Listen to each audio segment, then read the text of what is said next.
Jason Kim is a man who keeps everything under control. His world is filled with quiet conversations in upscale restaurants and impeccable order.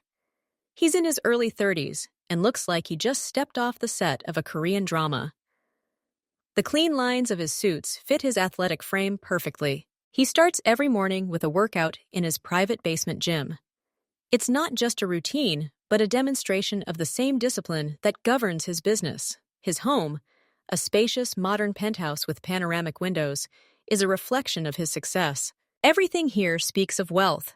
Expensive appliances, minimalist furniture made of rare woods, and artfully selected decor. Every detail is in its place, and he personally ensures it. It's no wonder he becomes an object of desire for many girls. Everyone who enters his circle, be it the daughter of a business partner, a new lawyer on his staff, or a waitress at his favorite restaurant, tries to catch his eye.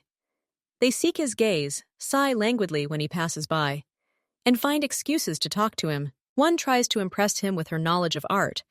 Another tries to accidentally touch his hand. A third gives him an expensive accessory, which he promptly passes on to one of his assistants.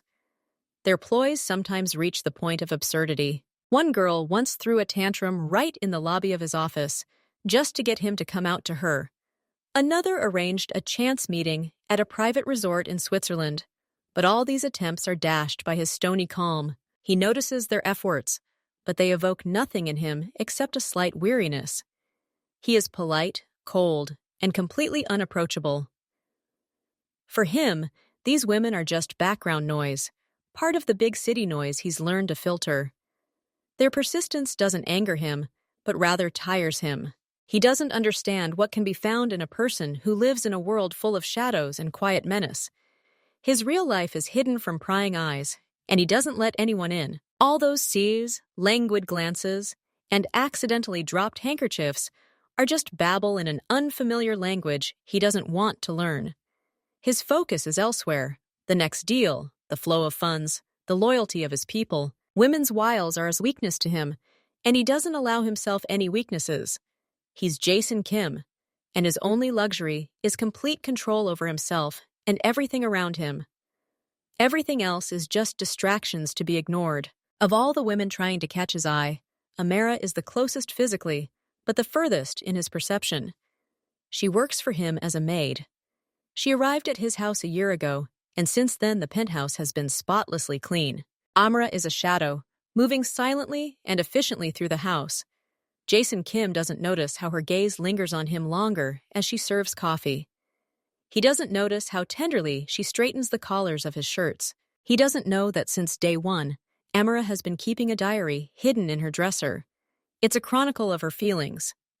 She describes his mood, records the smallest details of his clothing, and transcribes every word he says to her. Her world shrinks to the size of her penthouse, and its center is Jason Kim.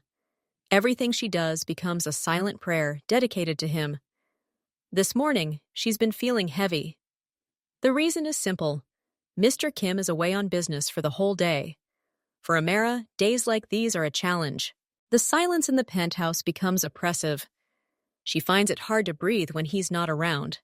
The only thing that breaks her out of her apathy is his phone call to his assistant. Hearing his voice on the speakerphone, she freezes, her heart racing. In the evening, having not seen him all day, she sits down to write in her diary. Today is a hard day. He's gone. I can't live without him, at all. He's like air to me. I'm ready to work here for the rest of my days for free. I only need one thing, for him to be by my side. The next day is a special one for Amara. Exactly 1 year ago, she crossed the threshold of this house. She waits for him to notice this date, waits for a sign of attention. She tries to catch his eye more often, refilling his coffee without being asked. But Jason Kim is lost in his thoughts. His gaze glides over her, never lingering. Then she quietly asks, "Mr. Kim, what are your plans for today? Maybe something special?" He doesn't turn around, looking at the tablet. Nothing important, the usual. For him, it's true. For her, these words sound like a death sentence. She leaves the room, tears rolling down her cheeks. She doesn't understand how anyone can fail to remember. How can anyone fail to feel the significance of this day? She sits down at her desk and takes out a notebook with a trembling hand. A year! Exactly a year has passed. I was so sure he would notice. How could I have been so stupid? This day, which meant everything to me, is just emptiness for him. It hurts. I know he owes me nothing, but is the heart supposed to know that? She abruptly closes the diary. The pain doesn't go away, turning into a heavy stone inside. An hour passes. Jason Kim leaves his office. He finds Amara in the living room, organizing books. Her dejected look, which he finally notices, makes him linger. My birthday is in 2 days, she says quietly, not looking at him. He turns to her. What gift do you want? He asks in a businesslike tone. Amara looks at the floor. Actually, I don't need anything, she whispers. He's surprised. His analytical mind refuses to accept this fact. And then he notices that she's not just sad, she's devastated. What happened? He asks, his voice filled with genuine confusion. But for Amara, it's too late. His indifference this morning outweighed this belated attention. She has nothing to talk about with him, with a man who doesn't care about her. She doesn't answer. She turns and silently goes into her room, leaving him alone with his question. That evening, she opens her diary again. Bitterness seeks an outlet. I don't know what I'm clinging to. If something is possible between us, let there be a sign. I want him to give me a new bed. She chooses this gift deliberately. It's absurd, illogical. If it happens, it's fate. If not, she has nothing left to hope for. She writes for a long time, pouring out all her fatigue in the last spark of hope. She becomes so tired, mentally and physically, that, resting her head on her hands, she doesn't notice her eyes closing. She falls asleep right at the table, leaving her journal open. Her silent prayer, imprinted on paper, lies in the lamplight, vulnerable and ready to change everything. Meanwhile, in his quarters, Jason Kim was returning to work after a short break. His thoughts were preoccupied with upcoming negotiations and the flow of funds for one of his businesses. But in the back of his mind, one thought was quietly stirring. His conversation with Amara. He was a man who treated his own birthdays with utter disdain.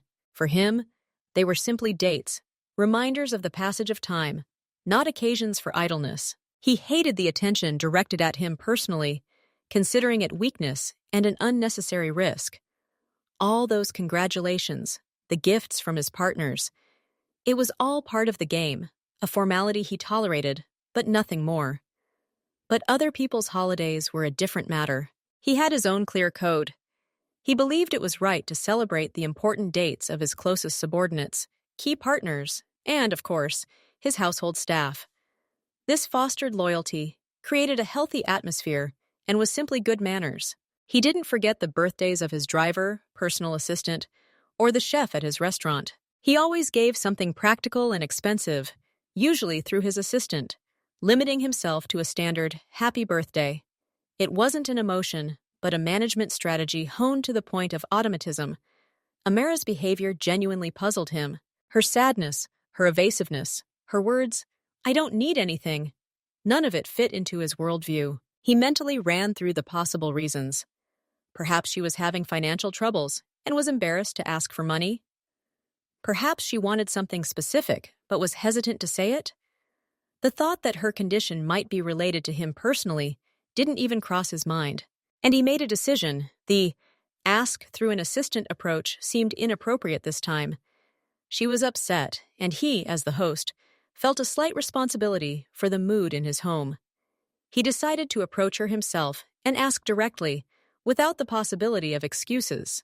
Firmly, in a businesslike manner, find out what gift would suit her and settle the matter. He left the office and headed for her room. The door was ajar. He was about to knock, but paused on the threshold.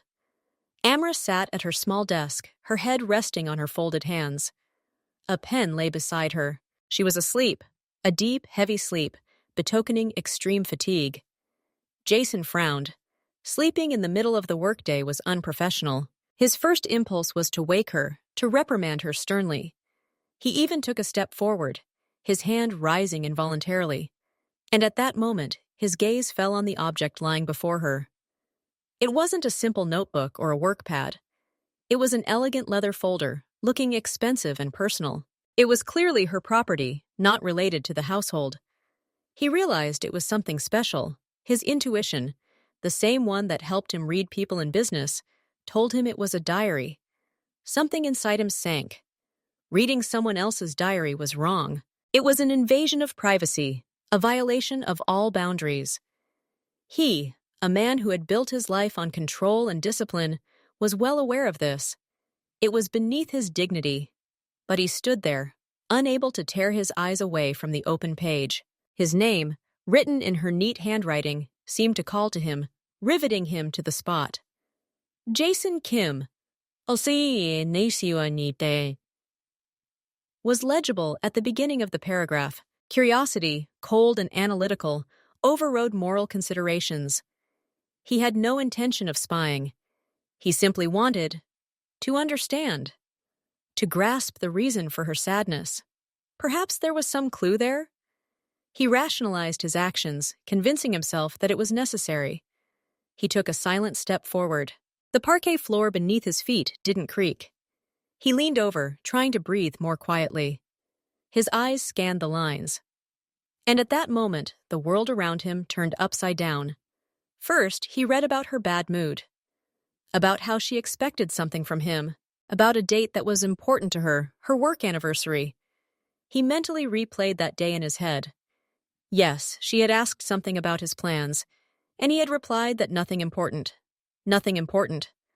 But for her, that day meant everything. His heart, usually calm and steady, gave a strange jolt. He couldn't tear himself away. Very quietly, barely breathing, he picked up the diary.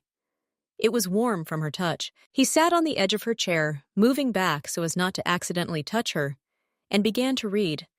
Not the passage in front of him, but from the very first page. He plunged into a world he had never suspected, a world that had existed just a few meters away for an entire year. He read about her first day, about how she'd been both terrified and delighted by him, about how she'd memorized the color of his tie. He read about his habits, described with the meticulous care of a forensic scientist cataloging evidence. What suit he'd worn, how many spoons of sugar he'd put in his coffee, what music was playing in the car as she'd walked him to his front door. He knew she was in love with him, from the very first day. And it wasn't a passing fancy, not a fleeting infatuation. It was an all-consuming, deep, almost religious devotion. Her words painted a picture that took his breath away. He became her meaning of life, the air without which she couldn't breathe. He read the notes about the days he was away, about her longing, about how she counted the hours. He read about her joy when he returned, about how any sign of attention from him was a holiday for her, a glance, a nod, a simple thank you. And then he began to remember those very moments she had so meticulously described. Her gaze, which he had thought was downcast in humility, was full of adoration. Her quiet voice trembled not with fear, but with excitement. Her care of his things was not a professional duty, but an act of love. An epiphany hit him like a heavy weight. Every time she was in a bad mood, it was him. His inattention, his coldness, his self-absorption. He remembered how upset she had been that he didn't know the dates that were significant to her. This very anniversary. He cursed silently. How could he have been so blind? He read to the last entries, to her resentment, to the pain he'd caused with his indifference, to her desperate attempt to find a sign in her request for a new bed, and to her thought that she was ready to work here for the rest of her days, even for free, just so he could be by her side. These words, so sincere and vulnerable, touched something deep within him that no one had touched in a long time. He was a mafia boss, a man accustomed to keeping everyone at arm's length, a man who couldn't bear to show weakness. His world was one of deals, power, and calculation. But here, on these pages, was pure, unconditional emotion. Devotion that demanded nothing in return. He sat for several minutes, completely motionless, holding her confession in his hands. Then, with the utmost care, as if handling a fragile artifact, he placed the diary back on the table, exactly as he had found it. He stood up and left the room, throwing it on the sleeping woman. Ameru gave her one last, completely new look. He looked at her no longer as a servant, but as a person. A woman. He returned to his office, walked to the huge window, and stared out at the city below at night. But he saw no lights or moving traffic. His mind, always clear and focused, was in chaos. Now he had a lot to think about. A lot. He thought about her vulnerability, about the power this fragile girl now wielded over him, unknowingly. She'd confided her deepest secret to him without even knowing it. The thought was both terrifying and touching. He thought about his own life, solitary, built like a fortress, about the women who saw him only for status and money, and he compared it to the quiet, selfless love that lived under his roof for a whole year. He thought about her request for a new bed. So simple and so complex at the same time. It wasn't just a gift, it was a test. A test to see if they were destined to be together, as she'd written. If he didn't fulfill it, he would essentially break her heart completely.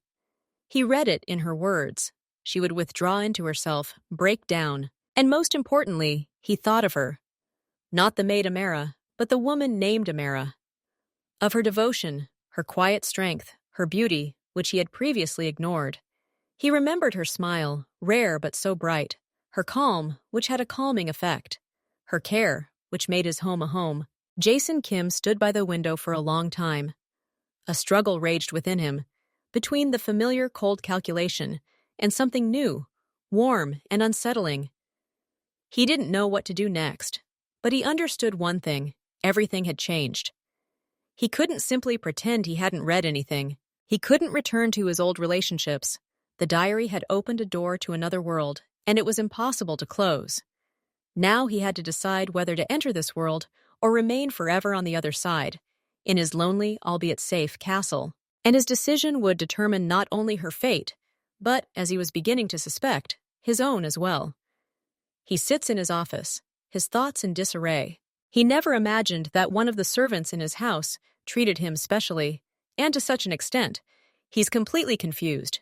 His world, so clear and predictable, is beginning to crack. He's deeply interested in the fact that she's expecting a sign in the form of a new bed. He understands that if he doesn't give her this, she'll surely fall into depression. He read it in her diary. For her, it's a question of faith and destiny. In their shared destiny. There's little time to think. His birthday is just around the corner.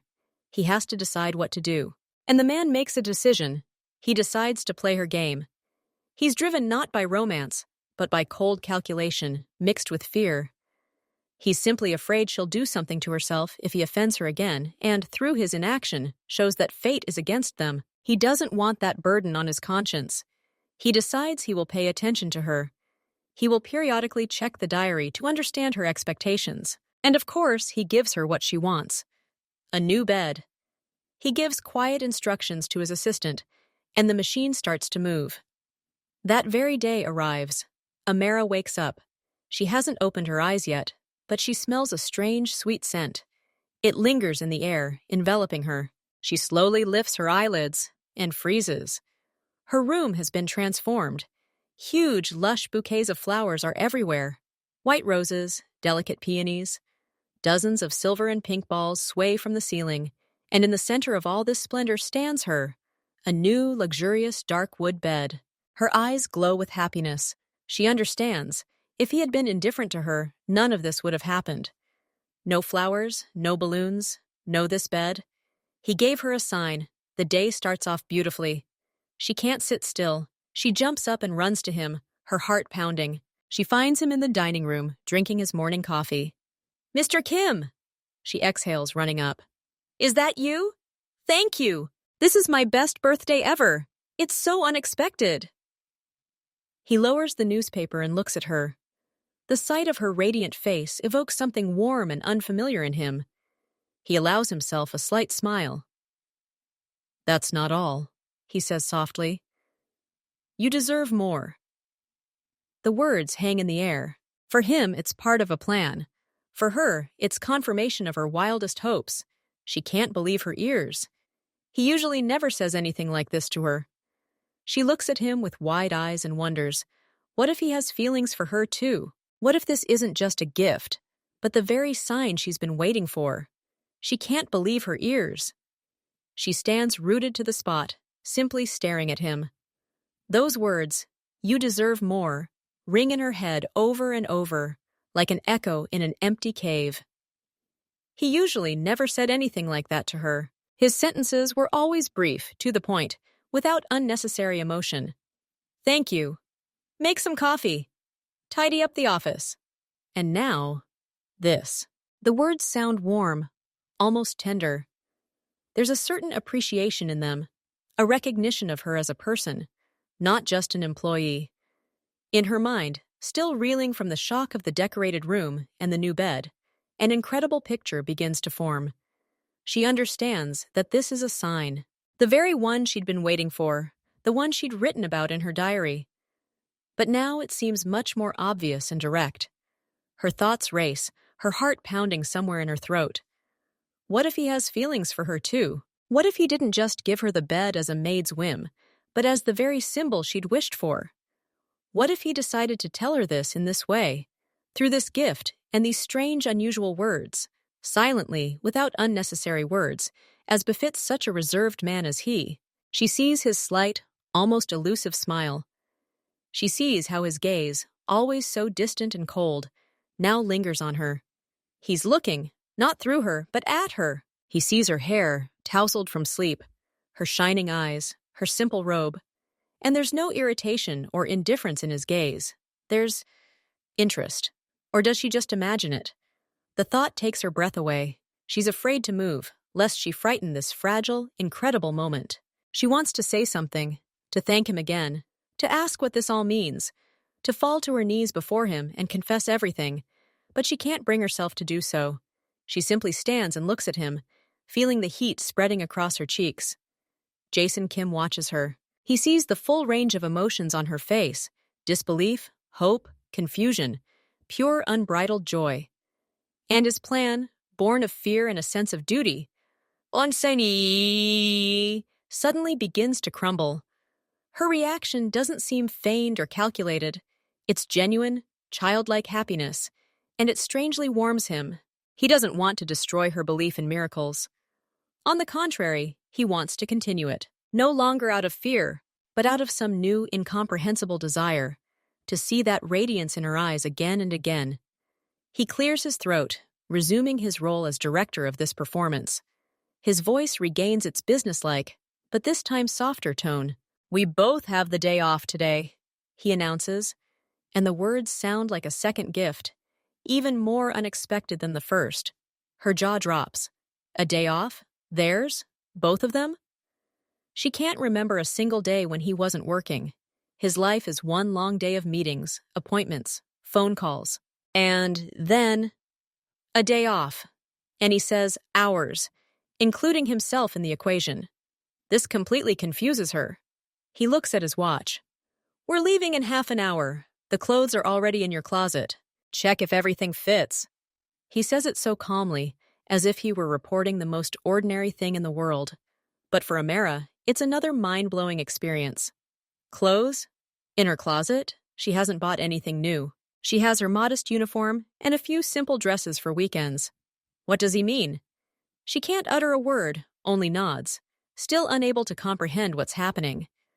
Her world, which yesterday was gray and predictable, today is painted in the brightest colors. First the bed and flowers, then his strange words, now a shared day off and some mysterious clothes. Her head is spinning. Jason, seeing her stunned state, decides to give her time to recover. "I'll wait downstairs," he says, turning and walking out of the dining room, leaving her alone with her racing thoughts.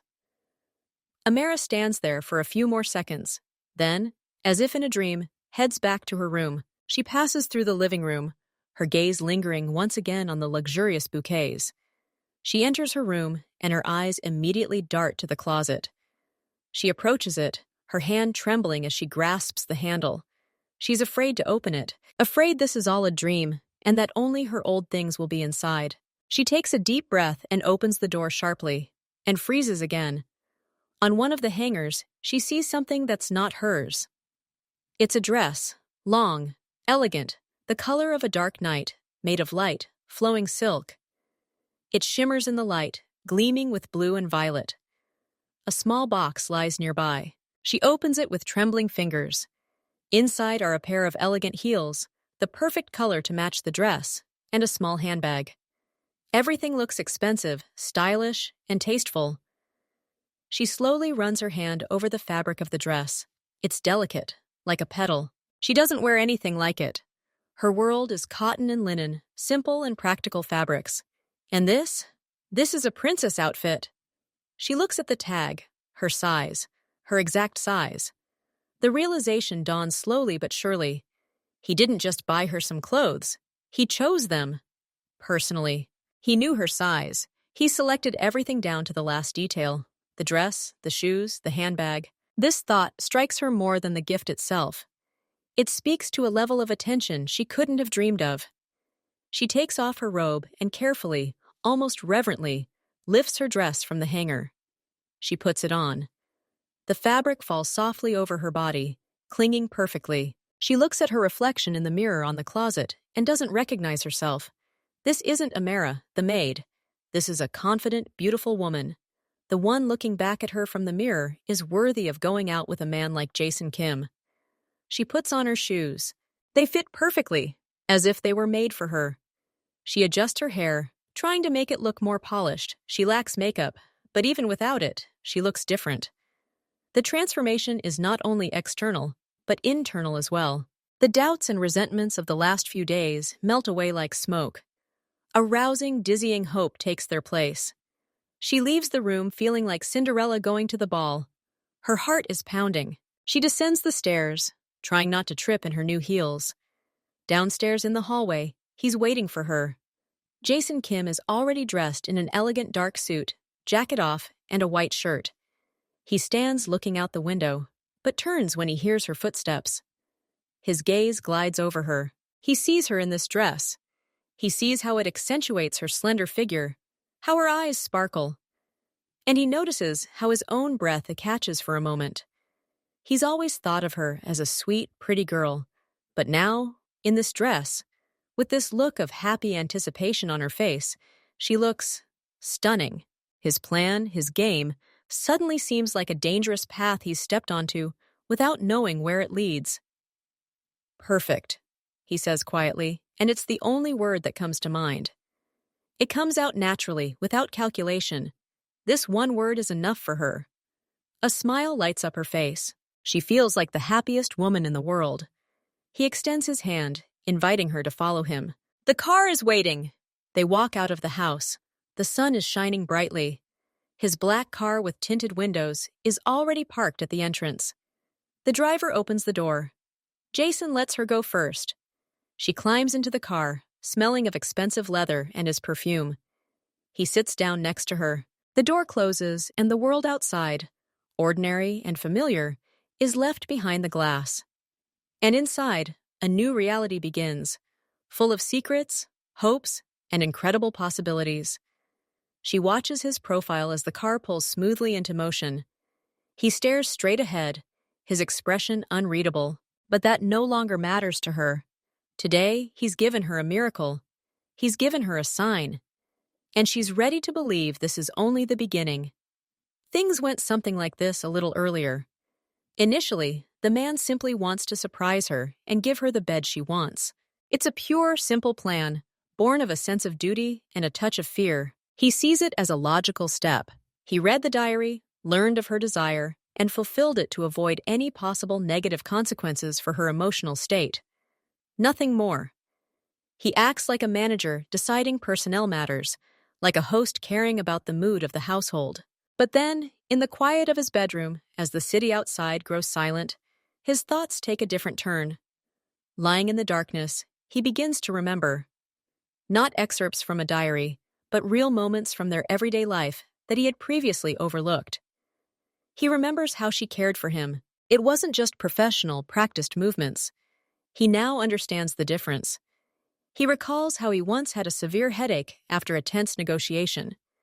He didn't complain, just sat in his office, clutching his temples. She came in to pick up his cup and returned a few minutes later, wordlessly, placing a cup of hot herbal tea and a small painkiller in front of him. She said nothing, simply nodded and left. At the time, he thought it was simply attentiveness. Now he understands. It was care. She was watching him, reading his condition from the slightest signs. He remembers how, no matter what time he returned, the light would always be on in the hallway, and a warm dinner would be waiting for him in the oven. Not just any food, but his favorite dishes, the ones he'd once accidentally responded to with approval. She remembered his preferences. He remembers her hands carefully arranging his papers on the table, her quiet steps that never disturbed him, her calm presence that created an atmosphere of comfort and order in the house that he simply took for granted. And a simple statement breaks through his rational thoughts. She is a very good person. Kind, sympathetic, sincere.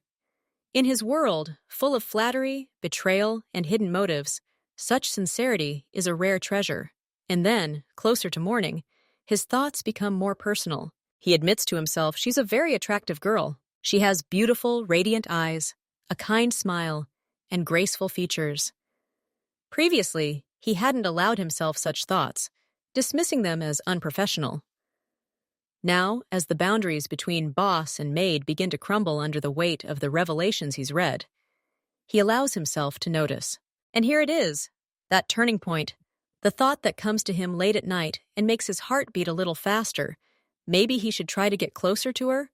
She no longer seems to him simply a subordinate, an object of his manipulation for her own good.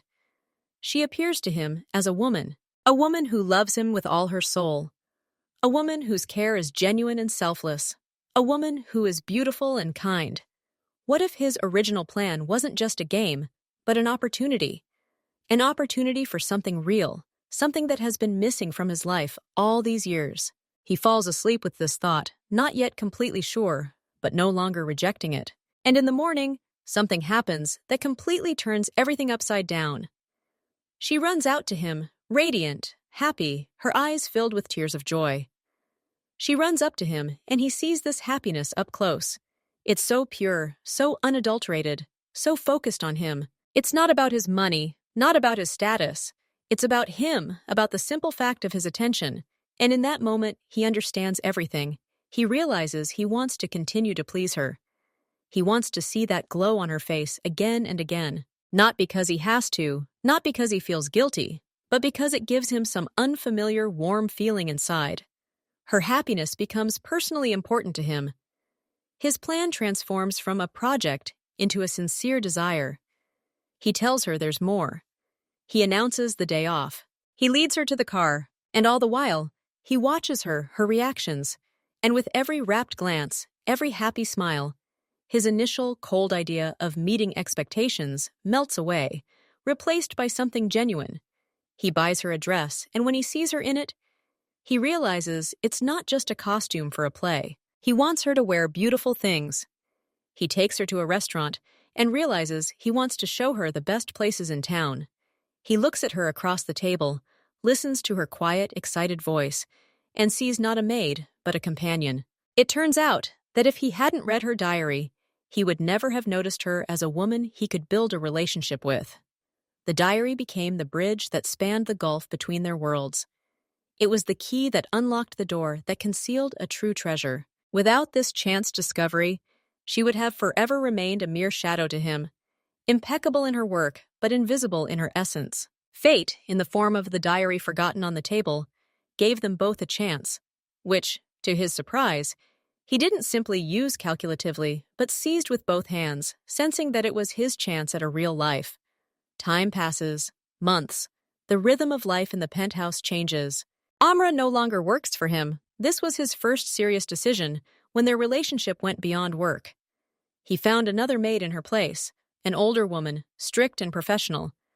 Now, when Amara moves through the house, she does so as the mistress of the house. Her room with that very same bed remains her personal space, but she spends most of her time in his apartment. Their life takes on a new shape. It's no longer a story about a boss and a lovesick maid. It's a story about Jason and Amer. He introduces her to his world, not a dark and dangerous one, but one of art, travel, and fine dining. He rediscovers the world through her eyes, seeing his surprise and delight. She learns, grows, opens up like a bud in the sun.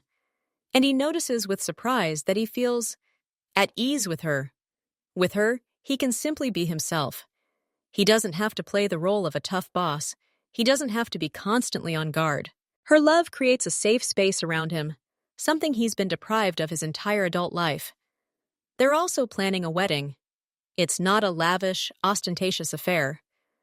They're opting for an intimate ceremony, reserved for only their closest friends. He's ordering a special dress for her, even more beautiful than the one he once gave her for her birthday. He's personally going with her to choose rings, and the feeling of standing next to her in a jewelry store, trying on symbols of eternal fidelity, seems more meaningful to him than any successful deal. And the man, the serious and calculating Jason Kim, still hasn't regretted taking a closer look at her. Moreover, he's grateful for the chance that prompted him to open the diary. Sometimes, looking at her sleeping next to him, or at her laughing, or at her animatedly telling a story, he catches himself thinking, he could have lost all of this. He could have passed his happiness by without even noticing it. He regrets nothing, not reading the diary, not deciding to play her game, not allowing himself to bend his strict rules. Because this game led him to true love, a love that warms him from within, making his life complete and meaningful.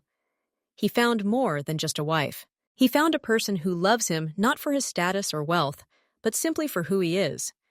And in his world, that's the greatest rarity and the greatest victory.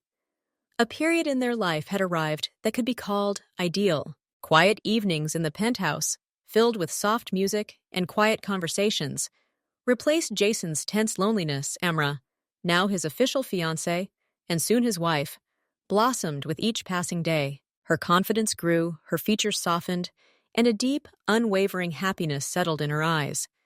She learned not just to be his companion, but to occupy her own space in his world, not intrusively, but naturally, as if it were meant to be. Jason watched this transformation with quiet amazement. His office was still a sanctuary where important matters were decided, but now the door was more often ajar, letting in the aroma of freshly brewed coffee, which she brought him herself, no longer like a servant, but like a caring woman. He caught himself, in the midst of difficult phone conversations, looking for her silhouette by the window, and the sight gave him a strange sense of peace. Their marriage was a done deal. Everything had been planned down to the last detail, as he was accustomed to. A small but luxurious hall had been chosen, a menu had been developed, and a guest list, consisting of a very close circle of trusted confidants, had been approved. It seemed as if nothing could mar this idyll. It was into this cozy, structured reality that a new presence inscribed itself like a sharp shard of glass. After Amara stopped performing her duties as a maid, Jason found a replacement.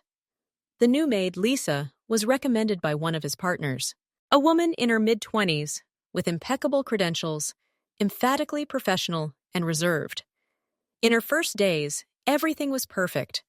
She was a shadow, a silent and efficient mechanism, just as he once thought Amara had been.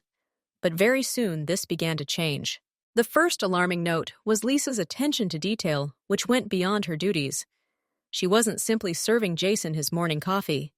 She set the cup down with such a graceful flick of her wrist that it seemed like a small gesture. Her gaze, which should have been fixed on the floor, began to linger there for a split second longer than necessary. Her casual questions, asked in a quiet, obsequious voice, hinted at personal interest. "Mr. Kim, would you like another towel for the gym? You must be sweating profusely after your workout." "Mr. Kim, that suit fits you perfectly." Amira, her senses heightened by her own experiences, noticed it first. At first, she dismissed her suspicions as mere hypochondria. But with each passing day, Lisa's behavior became more and more obvious. It was as if she always tried to be in the same room with Jason when Amara wasn't around. She'd catch him in the hallway when he returned and help him take off his coat, her fingers seemingly brushing his shoulder. She'd laugh too loudly and too coquettishly at his rare, dry remarks. Jealousy, a feeling Amara had barely experienced during their relationship, began to stir quietly within her. It was an unpleasant, caustic sensation. She caught herself watching them, the way Lisa looked at Jason, the way she got too close to him. Her own happiness, so fragile and new, suddenly seemed vulnerable. One evening, While Jason was working in his study and Amara was reading in the living room, Lisa walked across the hall carrying an empty vase. Seeing Amara, she slowed her pace and, instead of passing silently, stopped. "Ms. Amara," she said with a sweet smile, "you have no idea how demanding Mr. Kim is.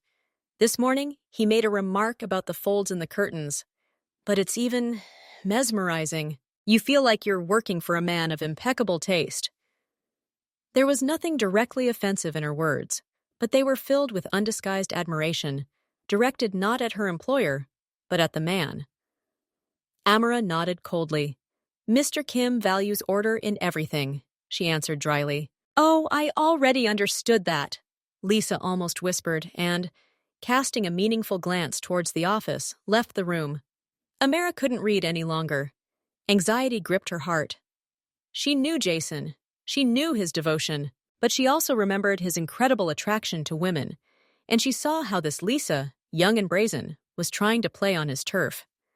The old demons of insecurity, the very ones that once compelled her to keep a diary, awakened. That night, lying next to him in bed, she couldn't help herself. Turning to him, she quietly asked in the darkness, "Jason, don't you notice the way Lisa looks at you?" He, already half asleep, turned to face her. The moonlight fell on her face, and he saw in it not just a question, but genuine concern. "Looking?" he asked again, his voice hoarse with fatigue. "No, I haven't noticed. She's acting strange, too clingy. I think she has an interest in you, more than just professional." He paused, fully awake. He ran his hand through her hair, a soothing gesture. "Amara," he said softly but firmly, "listen to me. This girl doesn't stand a chance, not even the slightest." She pressed herself against him, seeking reassurance. "But she's beautiful, and she's trying." He sighed quietly. He realized he had to explain. Not brush it off, but get the point across, to dispel her fears once and for all. "I've had hundreds of beautiful women trying in my life," he began, his voice even and calm, as if he were reporting business figures. "You know that. Even before you, they literally fell into my arms. They arranged chance encounters in the elevator, left phone numbers in my coat pockets, cried in my reception area, threw tantrums just to get my attention. They were my partner's daughters, my employees, actresses, models, all sorts and levels of beauty." He turned on his side so he could see her eyes, and I ignored them all of them, without exception. Do you understand? It wasn't some kind of moral stance. I simply didn't care. Their tricks, their glances, their hints, all of it was just noise to me, background that interfered with my work. I saw them as either a nuisance or a one-night stand, nothing more. They were part of the landscape, and I learned to ignore that landscape. That's how I lived my entire adult life.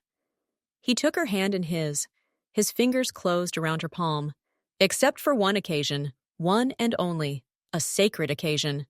When I read my maid's diary and discovered I was in love with her. His words hung in the silence of the room. Amara froze, listening. "I didn't notice you as a woman, not because you were ugly or uninteresting, but because my inner shield, my blindness to all of this, was working at full capacity. You were part of the house for me. Important, perfect, but part of the decor. It took this absurd, incredible chance, the diary open on the table, for the shield to crack. For me to see you, not a maid, but a woman. Your devotion, your love, your beauty. It was a glitch in the matrix of my life. A miracle." He raised himself on his elbow, his face serious. "And now that this miracle has happened, that you're here next to me, you think some new maid with her pathetic attempts at flirtation can even hold my attention for a second? After you? It's like noticing a breath of wind after a hurricane. It's simply impossible. My brain, my perception, is now tuned to you. Everything else is just that same invisible background. I physically can't notice it, because all my attention, all my desire, all my energy is focused on you." She could dance naked before me, and I'd ask her not to block the light from the window, because it falls on you, and you look especially beautiful in it. Amara felt the lump in her throat dissolve. giving way to a wave of warmth and shame for her jealousy. "You don't have to worry," he finished, and his voice was final, leaving no room for doubt. "Never. You are my exception to all the rules, the only one. There will be no other, because I'm incapable of it. My defense mechanism against all this broke when I fell in love with you, and it can't be fixed, and I don't want to be." She pressed herself against his chest, listening to the steady beat of his heart. His words weren't just a promise, they were a statement of fact. He described his inner world with the same precision with which he described business processes. And she believed him. Absolutely.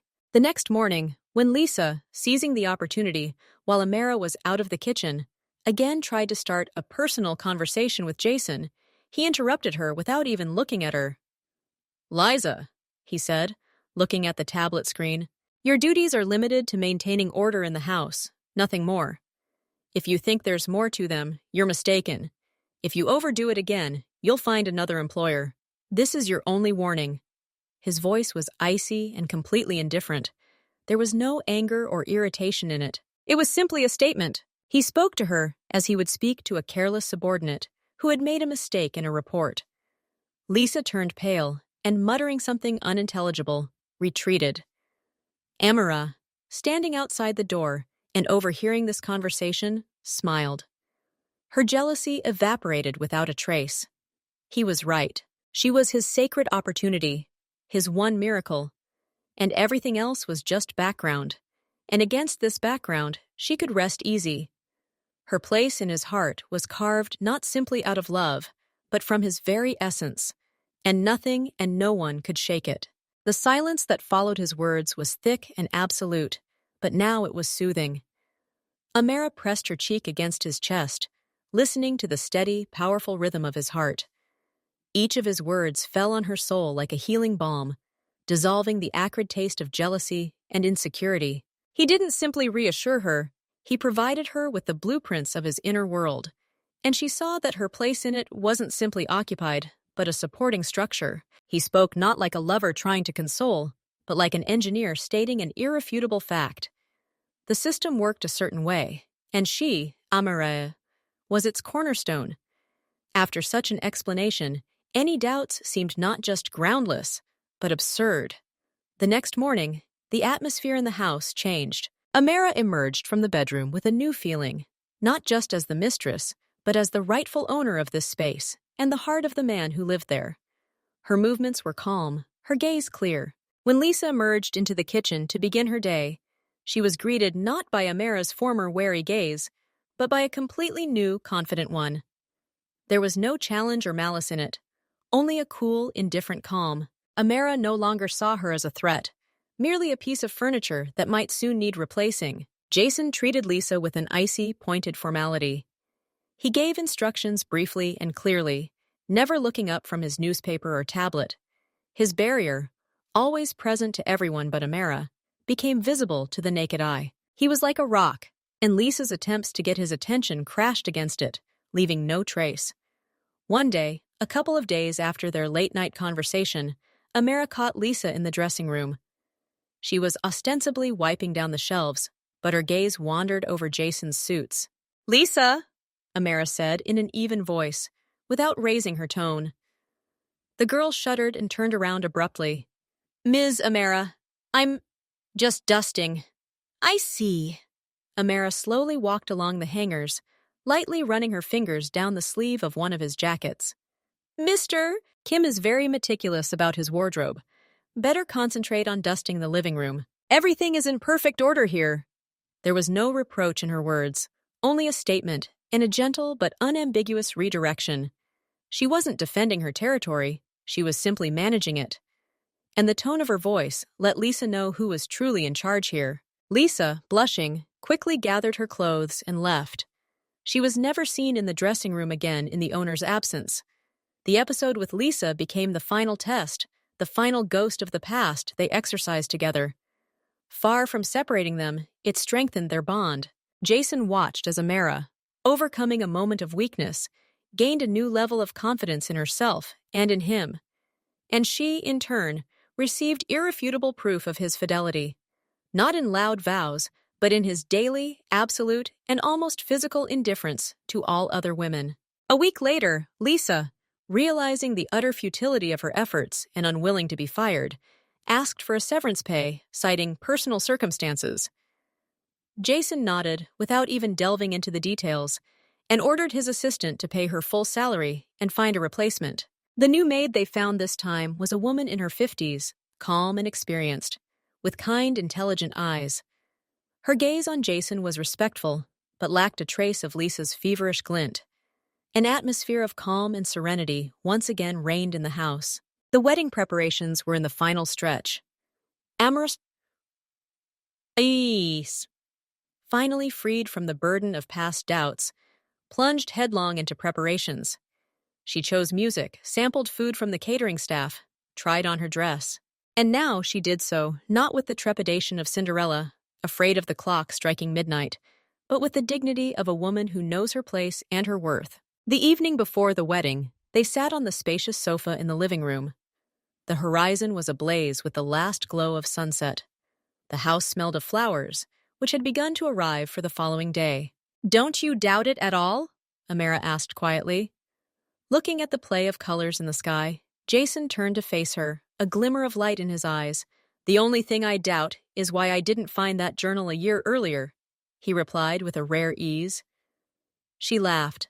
"Maybe because I wouldn't be ready yet? And you?" "I was always ready," he said seriously.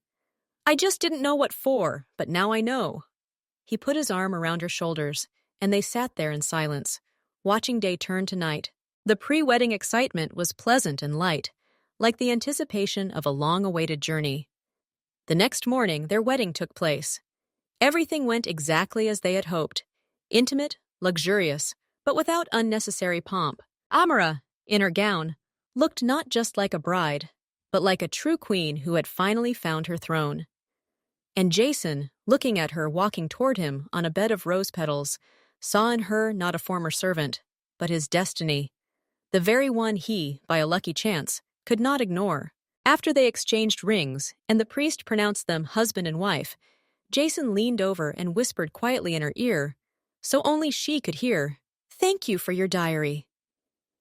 Amara smiled through tears of happiness and whispered back, "Thanks for looking into it." And in that moment, they both realized that their story, which had begun with mystery and chance, was now forever. And no new Liza, no other accident could mar it. Because their love had not been born out of ideal circumstances, but had overcome all obstacles and was now stronger than granite and clearer than the morning sky. Their life after their wedding found a new, profound harmony. The ceremony and the short but intense journey that followed marked a final end to their old life and opened a new chapter. Amara, now Mrs. Kim, felt increasingly at ease in her position. Her confidence grew with each passing day, fueled by his unconditional support and the undivided attention he gave her.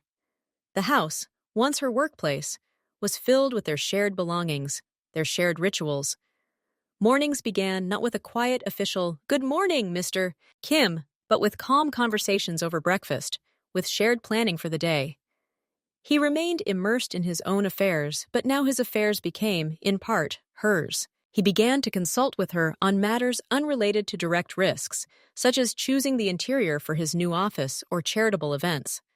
Her opinion, her simple and uncynical perspective, became a valuable resource for him. The new maid, Irina, was perfect. A mature woman, unemotional, and with a perfect understanding of her subordinates. She created impeccable order in the house, while remaining virtually invisible.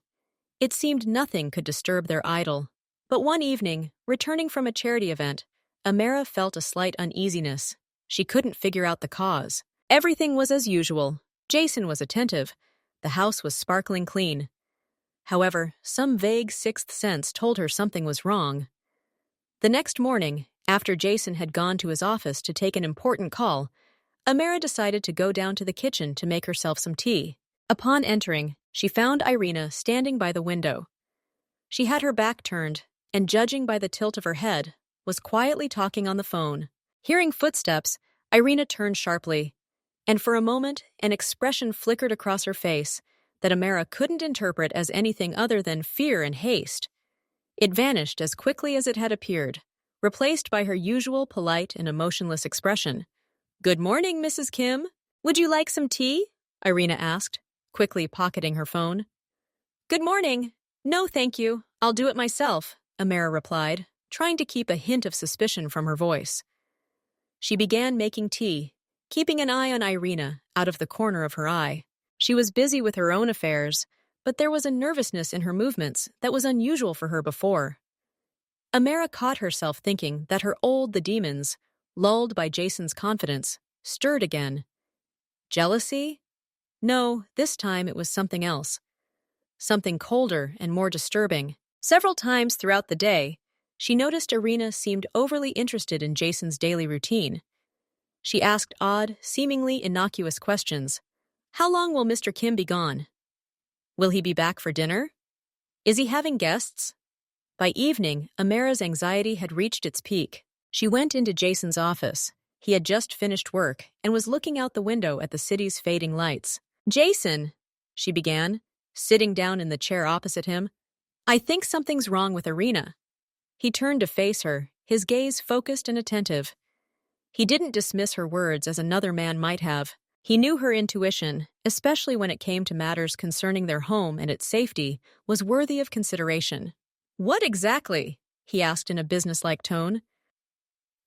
She told him about the morning conversation on the phone, about the frightened look, and the strange questions about his schedule. "Maybe I'm being paranoid," she finished, "but I have a bad feeling about this." Jason listened carefully, his face unreadable. He didn't jump to conclusions. "Okay," he said finally. "We'll check it out. Don't worry." He didn't try to reassure her with empty words. He picked up his phone and sent a short message to one of his most trusted confidants. His world, the one beyond the walls of their home, was a world where facts, not words, were trusted, and where suspicions demanded immediate verification. Several hours passed. Amara tried to distract herself, but she couldn't. She could feel the tension in the house. Jason was calm, but his calm betrayed a readiness for action. Late that night, as they were getting ready for bed, Jason received a message on his phone. He read it, and his face turned stony.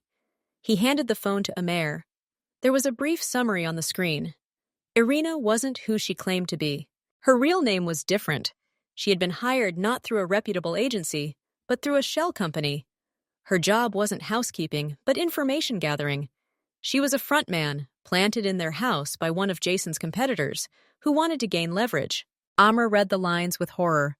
Her suspicions turned out to be not paranoia, but a sober assessment of the situation. But along with the horror came relief. She hadn't gone mad. Her senses hadn't failed her. "What are we going to do?" she asked quietly. "Nothing," Jason replied, his voice cold and precise. "We won't do anything. She'll disappear, silently and forever. She'll be gone by tomorrow morning." There was no cruelty in his words, merely a statement of fact. He had no intention of causing a scene. He was simply eliminating the threat, as he had countless times before. The next morning, Irina was indeed gone. Her things were gone, and the house was quiet again. When Amara asked what had happened to her, Jason answered curtly. She received a message about a family emergency and was forced to leave urgently. She was generously compensated for the inconvenience. Amara understood that these words concealed a more complex reality, but she didn't press the issue. She trusted him. She knew he was protecting them.